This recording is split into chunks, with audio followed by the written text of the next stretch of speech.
नमस्कार दोस्तों, आज हम बात करेंगे विकेरियस लेबिलिटी, प्रतिनिहित दायित्व।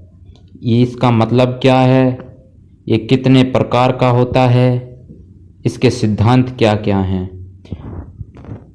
पूरी वीडियो देखने के लिए हमारे साथ एंड तक बने रहिए दोस्तों। सबसे पहले बात करते हैं प्रतिनिहित दायित्व के मतलब का, मीनिंग का।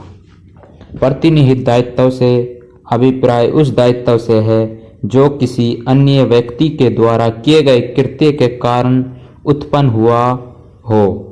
कुछ परिस्थिति में किसी व्यक्ति द्वारा किए गए कृत्य के लिए व्यक्ति को उत्तरदायी ठहराया जा सकता है। ऐसा कार्य जो किसी दूसरे व्यक्ति के द्वारा किया गया हो लेकिन उसको किसी दूसरे व्यक्ति को उत्तरदायी ठहराया जाता है, उस कार्य को प्रतिनिहित दायित्व कहते हैं।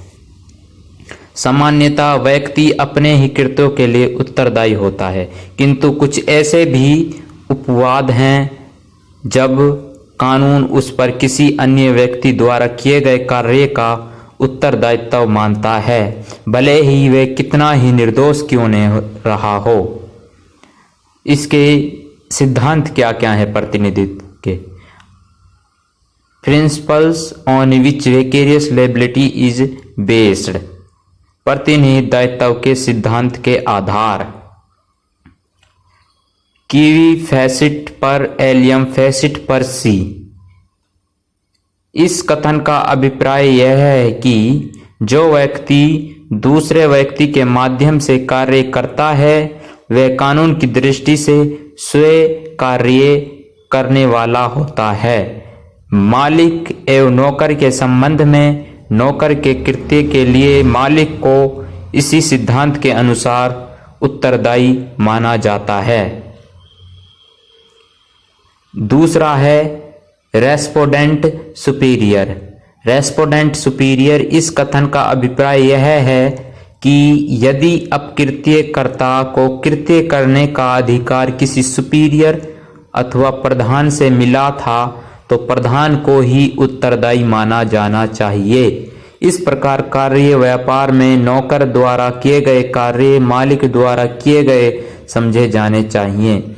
एजेंट के द्वारा किए गए कार्यों के लिए प्रधान तथा एजेंट दोनों ही सम्मिलित रूप से एवं अलग अलग उत्तरदायी माने जाते हैं।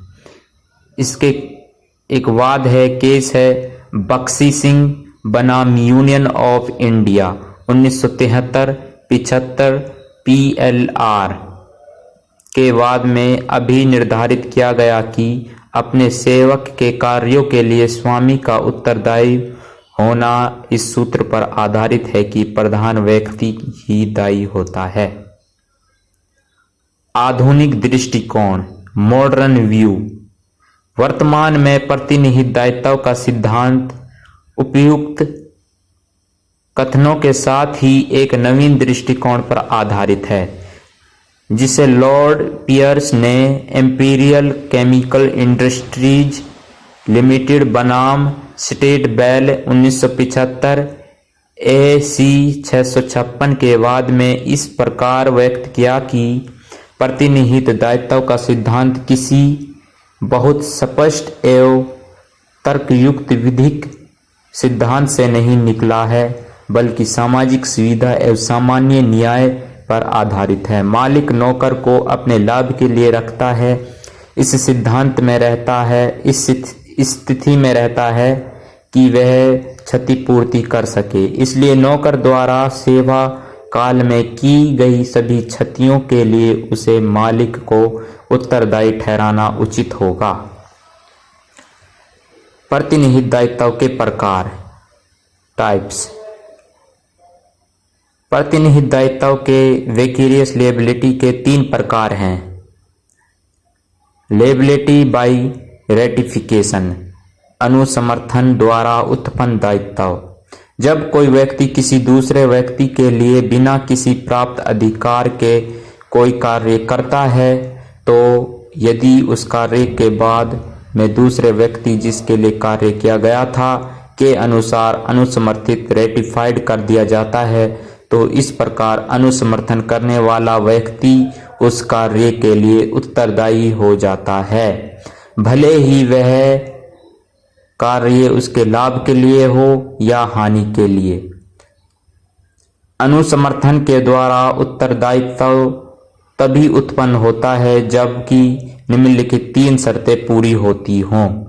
अनुसमर्थित कृत्य जब किया गया था तब अनुसमर्थन करने वाला व्यक्ति के लिए किया गया है। अनुसमर्थन करने वाले व्यक्ति को कृत्य की अपकृत्य संबंधी प्रकृति की पूर्ण जानकारी हो। अवैधानिक एवं अवैध कार्यों का अनुसमर्थन नहीं किया जा सकता। दूसरा है विशिष्ट संबंधों के द्वारा, बाई स्पेशल रिलेशनशिप। जब अपकृत्य करने वाले व्यक्ति एवं अपकृत्य के लिए उत्तरदायी ठहराए जाने वाले व्यक्ति के माध्यम इस प्रकार का विशिष्ट संबंध हो कि कृत्य करने वाला व्यक्ति के स्थान पर न्याय की दृष्टि से उसे संबंधित व्यक्ति को उत्तरदायी ठहराना उचित प्रतीत हो कि वास्तव में कार्य का संबंध उसी व्यक्ति से था। इस प्रकार के संबंध निम्नलिखित हैं: स्वामी एवं सेवक, प्रधान एवं अभिकर्ता, मालिक तथा स्वतंत्र ठेकेदार, अभिभावक तथा प्रतिपाल्य, कंपनी तथा निर्देशक, फार्म तथा उसके साझेदारी, पति और पत्नी। दुष्प्रेरण द्वारा उत्पन्न दायित्व, बाय अबेटमेंट।